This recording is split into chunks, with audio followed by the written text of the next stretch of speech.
ଢେଙ୍କାନାଳରେ ଶ୍ରୀ ଅରବିନ୍ଦ ପୂର୍ଣ୍ଣାଙ୍ଗ ଶିକ୍ଷାକେନ୍ଦ୍ର ଜିଜ୍ଞାସା କର୍ମଶାଳା ଶିବିର ଉଦ୍ଯାପନ ଉତ୍ସବ ପାଳିତ ହୋଇଯାଇଛି। ଦିନ ଧରି ଶତାଧିକ ପିଲାମାନେ ବିଭିନ୍ନ କାର୍ଯ୍ୟକ୍ରମରେ ଯୋଗ ଦେଇଥିଲେ।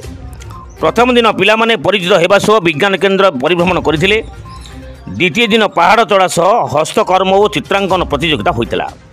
ତୃତୀୟ ଦିନରେ ଆରକ୍ଷୀ ଅଧୀକ୍ଷକ ଜ୍ଞାନରଞ୍ଜନ ମହାପାତ୍ରଙ୍କ ଦ୍ୱାରା ମିନି ମାରାଥନ କରାଯାଇ ଶୋଭାଯାତ୍ରା କରାଯାଇଥିଲା।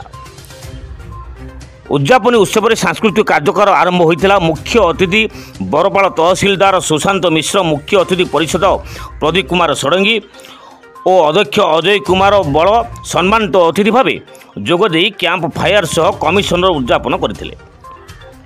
ଅତିଥିମାନଙ୍କୁ ଫୁଲତୋଡ଼ା ଓ ଭାରତୀୟ ଉତ୍ତରୀୟ ଦେଇ ସମ୍ବର୍ଦ୍ଧନା କରାଯାଇଥିଲା। ଏହି ଉଦ୍ଯାପନୀ ଉତ୍ସବରେ ଜିଜ୍ଞାସାର ଘଟନାମରେ ମାଗାଜିନର ଉନ୍ମୋଚନ କରାଯାଇଥିଲା। ଜିଜ୍ଞାସା କର୍ମଶାଳାର ପ୍ରତିଯୋଗିତାରେ କୃତକାର୍ଯ୍ୟ ପିଲାମାନଙ୍କୁ ଅତିଥି ଦ୍ୱାରା ମେଡାଲ ଓ ପୁରସ୍କାର ବିତରଣ କରାଯାଇଥିଲା। ପୁରାତନ ଛାତ୍ରଛାତ୍ରୀମାନଙ୍କୁ ଧନ୍ୟବାଦ ଜଣାଇ କାର୍ଯ୍ୟକ୍ରମ ଶେଷ ହୋଇଥିଲା। ଢେଙ୍କାନାଳରୁ ଶୁଭମ ପାଣିଙ୍କ report, today fast news Odisha.